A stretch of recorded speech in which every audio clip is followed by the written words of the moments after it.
and welcome back to another reading of It Hurts to Hope by Inquiladori on AO3, Chapter 16, and Return to What We Love. Pearl arrives on Hermitcraft 3 days after the initial accepting of Exuma's invitation, and he is there to meet her when she steps onto the world for the first time. Admittedly, she's not at all what he expected. The young woman in front of him is of average height, dressed in a dark blue jacket that's seen better days. Her mousy brown hair is tied back in a mussy bun that has strands escaping left and right. Her cerulean blue eyes are dull, and her skin is pale. A pair of delicate moth wings flutter on her back, and antennae carefully test the air. The only way Exuma can really describe her is weathered. He immediately recognizes the look of someone who's been void traveling for too long, as well as the appearance of someone who has been pushing themselves well past their limits. "Welcome to Hermitcraft, Miss Pearl," he says, and offers her a hand as both their communicators buzz quietly, most likely the casual greetings of the hermits for their guest. Exuma had made sure to give them all a heads up beforehand, so there was nothing but warm welcomes to be had for the off-world visitor. Pearl smooths out her jacket and shakes her head slightly to clear the rush of the between worlds void. Looking around at Spawn for a long moment before finally shaking Exuma's offered hand, those hollow yet razor-sharp eyes raking over his figure. "Just Pearl is fine," she says, and Exuma notes that her words are colored by a distinct accent. He wonders which homeworld she hails from, then decides that it's probably rude to ask. "I'll assume you're Exuma Void?" "That's right. You can just call me Exuma, or X, though. The hermits are an informal group." "You called me Miss," Pearl points out, though her tone is lighter than her calculative gaze. Exuma gives a laugh and hopes that it doesn't sound too nervous. "Well, I should probably rephrase that as most of the hermits are an informal group. I tend to slip into formalness more often than not. Probably comes with being an admin. Shall we?" Pearl nods and waves a hand as if saying, "You first." Exuma pulls a rocket from his inventory, then pauses and looks over at Pearl. "I'm terribly sorry. I should have asked beforehand if you need an elytra." "My wings support flight," she interrupts, and they spread behind her as if to prove her point. "They're a bit weaker than elytra, but they do the job." "Ah, well, good." Exuma's never felt this awkward with an off-worlder in a while, but he sternly tells himself to get it together and lights the firework, boosting into the air and snapping open his elytra. Pearl follows close behind, her takeoff a little more graceful. Exuma leads the way back to his base, figuring it will be the best place to sit down and talk. Pearl seems wary, but he's hoping she'll relax a little more as time goes on. Some part of him wonders what happened to her to make her this wary on an unfamiliar server, but he knows he can't ask. It's the hermit's #1 rule, after all. They land in front of the base, and Exuma shows Pearl into a small sitting room while he goes to brew some tea. He's found that hard conversations are always made better by some tea, and something is telling him this is going to be a very hard conversation. When he returns with a full tray, he discovers that Pearl has decided to explore the room instead of sitting down. She's standing next to one of the bookshelves, peering curiously at the framed photos that rest next to a malnourished potted plant and a little music box Etho made for Exuma a few years ago. Something catch your eye? Exuma asks, setting down the tray down on the table. Pearl jumps and whirls around, alarm flashing across her face before settling into an apologetic wince. No, just curious. She steps around the chair and sinks down into it, settling one leg over the other as her face falls back into weary calculation. Zuma is starting to suspect that might be her resting expression. He doesn't comment on it and sits down in the other chair and pours tea for both of them. Pearl accepts the cup but doesn't drink from it. Exuma considers for a moment, then reaches up and pulls his helmet off, taking a deep breath and setting it aside. So, he says, and Pearl's gaze sharpens. They both know that this is where more important matters begin. Martin told me you research old code and history. That's what I tell people so they don't peg me as insane, Pearl replies bluntly, and Exuma takes a sip of his tea to hide his surprise. In reality, I almost exclusively research Watchers in the Voids. Exuma almost chokes on his tea and sets it down to avoid spilling it. Could he actually have gotten so lucky? Did he find the very person who might be able to help him and Zelqua? I know all there is to know about them, Pearl continues, and her eyes seem to pin Exuma in place, a challenge and a demand at the same time. I've traveled to worlds that don't even have names anymore. I've spoken with beings and players who are older than most public servers. I spend so much time between worlds that the void is more comforting to me than solid ground. Whatever question you have about Watchers, Exuma, I can answer. But first, I want you to tell me what your business with them is. Exuma stays silent for a long moment, and Pearl sits back, speech completed.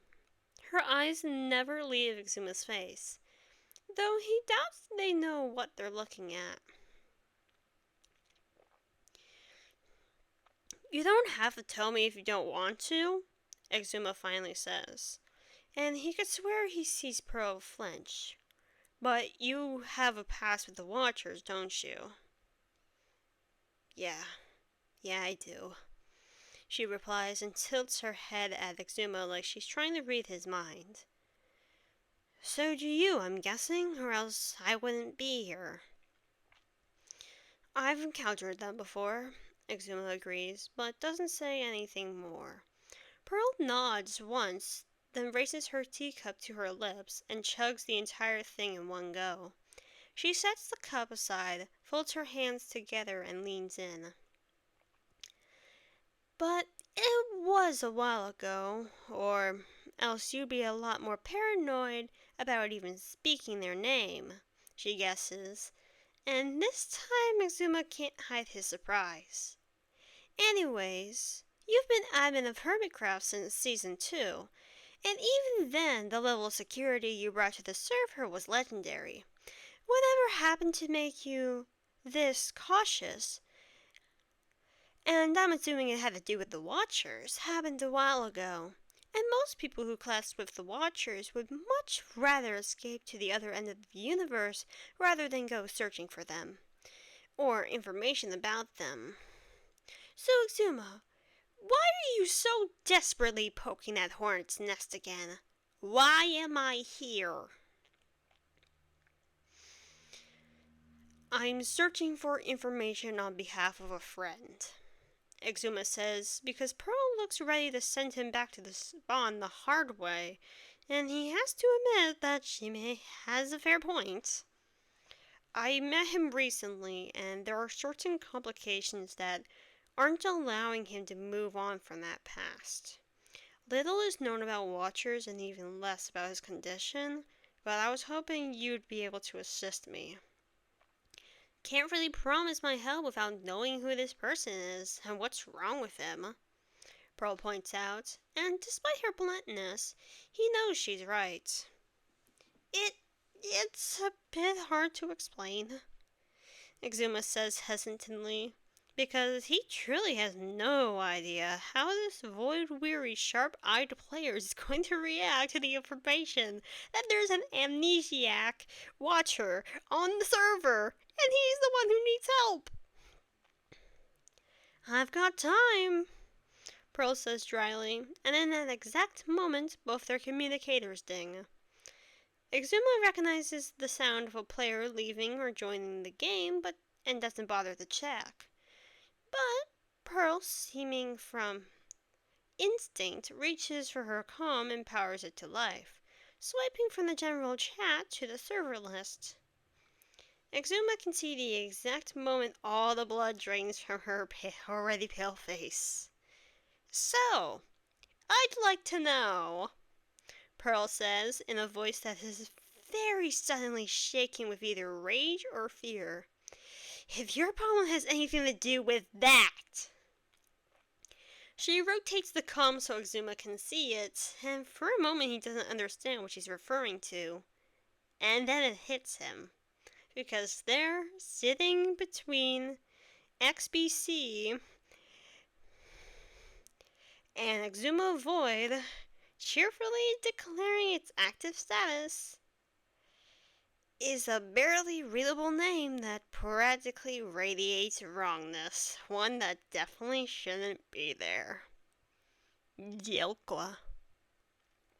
I can explain, Exuma says, and Pearl laughs, a humorless sound that is edged with either hysteria or anger. You can explain, she says, and there is definitely fury in her voice. You can explain why you have a god-stamped watcher on the server? You, Exuma Void, admin of Hermitcraft, renowned for your care and caution over your players, who is almost never seen outside the server for fear of something happening to it while you're away. Well, I came here expecting a conversation with a rational admin, Pearl continues on, as if Exuma didn't even speak, not a bloody moron who went and adopted a watcher. Pearl, if you just would please calm down. I am not calm right now! Pearl shouts, surging to her feet with her wings flinging wide in a mirror of her anger. The spots on them almost seem like eyes, and they drill into Exuma like the cerulean glare of their owner. Exuma stays sitting and watches as Pearl pulls in a shaky breath and drags a fervent hand through her hair, releasing it from its messy bun and sending it spilling down her shoulders. Listen here, Exuma. Oh, great, powerful admin, and actually, I don't really care, she snaps, her voice vibrating with emotions too strong to read. Her wings open and close almost unconsciously behind her. I don't know what your past is with the Watchers, but I'm telling you right now that I know about them, both from my years of research and personal experience. They are evil. They are heartless, cruel, egotistical bastards who think themselves gods. They play with the lives of mortals like they mean nothing. They took everything from me. She cuts off, pulls in a ragged breath, and continues, though this time a bit calmer. Where there is one, the others will follow, she tells him coldly, in the quiet reassurance of someone who has seen it happen before. They took everything from me. They left my home in ruins. I will not let them do it again. Silence rings through the room as Pearl falls quiet, and for a moment they just stayed like that. Pearl standing, breathing hard, and Exuma still sitting in his chair, with slowly cooling tea in his hands. If you're quite done, Exuma finally says, and Pearl winces imperceptibly at his tone, not quite reprimanding, but nearly there. She sinks back down into her chair and twines her hands together. She fixes her glare on the floor as if she's expecting to get banned, but can't quite bring herself to care. Exuma tugs over Pearl's cup, fills it again, and nudges it across the table. He waits patiently until Pearl picks it up and takes a sip. I understand your anger, he says. I would have reacted similarly not that long ago. But if you'd simply let me explain, perhaps you'll be willing to listen to our plight. I'm listening, she says, and it carries a note of an apology for her outbursts. Exuma figures that it's the best he's gonna get. A while back, we had a watcher hack into the server, Exuma says, and he immediately sees Pearl's eyes flick up towards him, curious and horrified at the same time. We reacted rather violently. We sent out search parties to find him because I was terrified I was about to lose my players, and convinced that we had to find and stop him. 2 of my players found him hiding in the woods, not far from spawn. A chase ensued and he fell off a cliff trying to escape and respond. We knocked him out and put him in confinement. Why didn't you just throw him off the server? Pearl asks, and Exuma bites his lip, glancing down at his tea and remembering the mess he had been when Zelqua first arrived. Terrified, furious, cautious, scared, wary. His energies were so low it's a miracle he survived, he says. And if I had to know if he had come here on purpose, if more of them were going to come. And nothing. He was, and still is, completely uninterested in causing us harm. If anything, he was right terrified that we were going to do something to him. If you're going to kill me, just make it quick. That's all I ask. Exuma swallows hard and closes his eyes for a moment, suddenly unable to bear the weight of the memories that seemed to crush him. How had he not been able to notice from the start that Zelqua was merely a terrified, injured being in need of help? Why had his prejudice and past blinded him so thoroughly to the truth in front of him? I made a lot of mistakes in that first few days, Exuma says quietly, because Pearl is still waiting for the rest of his story. It took several conversations with the Watcher himself and several protective hermits for me to finally understand that, in a way, Zelqua is exactly like us. It took me too long to understand, but I'm doing my best to make up for it. I see. His name is Zelqua, then? Pearl asks. And Exuma nods slowly, then shakes his head. And therein lies the problem, he says heavily, looking back up at his guest. We discovered from his code that he was once a player, changed into a watcher by some kind of dark magic that should have been forgotten eons ago. Zelqua is the only name he knows, but it's not his. He doesn't know his name. Understanding alights in Pearl's eyes, and she sets her tea on the table as she leans back slightly, steepling her fingers together. Memory loss? She guesses. And Exuma nods again, also leaning back. The overworld air is starting to weigh heavy on his lungs, but he'll be fine as long as he goes to the end soon to balance it out. We think it's more magical than not. It's highly possible that he was psychologically manipulated into forgetting, but we suspect it might be a code block. Pearl's expression immediately darkens, and Exuma can relate. Code blocking is a difficult and highly illegal practice that few are even capable of in the first place. Placing a block on certain parts of a player's code could do anything from changing their appearance to cutting off a vital part of who they were as a person. It makes Exuma sick to think that the Watchers are capable of blocking memories. And yet, in a way, he does hope that it's that. Code blockage is something he can try and fix. It's simple math and magic, something he understands and can visualize. If Zelqua's amnesia was forced by his own subconscious trying to save itself in some way, then there's no telling how long it'll take his memories to return, or if they'll return. And Exuma has no idea how to help with that. I see your problem, Pearl says at length, but I'll admit I don't see where I come into this here. None of us know much about the Watchers, Exuma replies, placing his cup on the table. And Zelko has been vague about the parts he doesn't know. As far as we can tell, all of his memories from his time with the Watchers are intact. He chooses not to tell us, and we respect that, though it makes my job difficult. Whatever he went through with them, it wasn't pretty, Pearl surmises, and Exuma nods with a heavy heart. So you're hoping I'll be able to shed some light on the situation? Exactly, Exuma says, relieved that she understands. Do you think you'll be able to? Pearl sighs and finishes her tea, then sets to the side next to Exuma's cup. I'll probably have to talk to this Zelquai guy first. Get a feel for what I'm working with.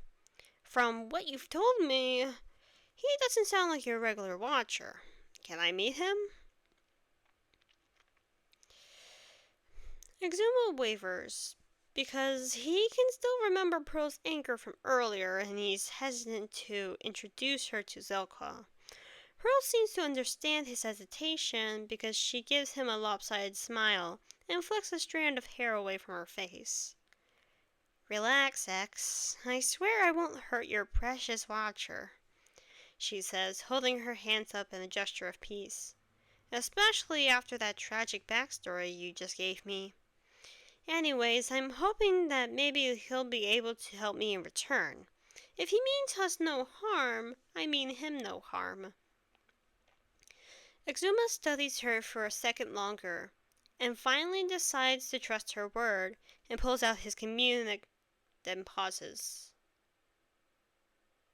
I still haven't got him a communicator, he mutters, almost to himself, and quickly opens one of his admin panels to note it down before he forgets.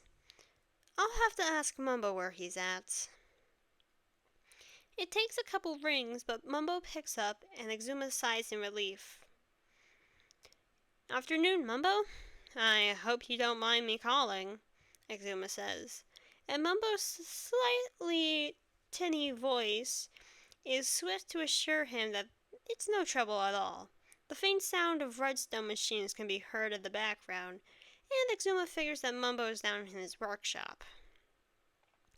You remember how I mentioned that I was inviting someone on World for a meeting? Exuma asks, and waits until Mumbo confirms before continuing. Well, she was wondering if she could meet Zelqa. Could you ask him if that would be okay? Oh, Mumbo pauses, then quickly says, well, sure. One sec. There is the sound of something scraping over the microphone, and then Mumbo's heavily muffled voice calls out something unintelligible. He pauses, says something else, pauses again. Finally, he takes off whatever he'd been using to cover the comm and speaks into it again. He says it's fine, as long as we're there. Naturally, Exuma responds, and can't even bother to hide his relief. He doesn't know what he'd do if Zelko refused. Do you mind if we come over to your place?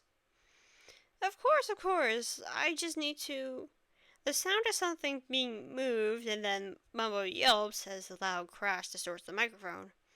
I'm fine. I'll see you soon then. See you soon. Exuma echoes with a laugh and hangs up. He turns to Pearl, who looks bewildered but slightly amused. Shall we go then? Exuma asks. And Pearl nods, rising from the chair. Let's go. she says, then abruptly adds, "You can put your helmet back on, you know. It helps you breathe, right? Don't suffocate yourself on my behalf." It's so unexpected that all Exuma can do is laugh. And Pearl giggles as well as he scoops the headgear into his hands and puts it back on his head, clasping it with practiced movements. "But then I wouldn't have been able to drink my tea," he replies, and it's such a nonsensical response that they both burst out laughing again. "They said they're coming here, right?" "Yes." "And this off-worlder, she's an old code researcher?" "That's what Exuma told us." "So she'll be able to help?" "May, that's exactly why she's coming here, to see if she can. Please stop pacing around, you're making me nervous."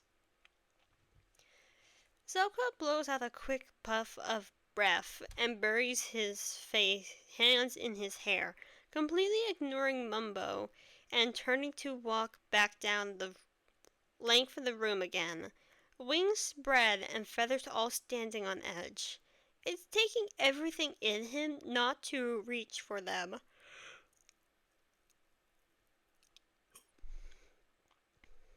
But he promised Mumbo he'd find healthier ways to cope.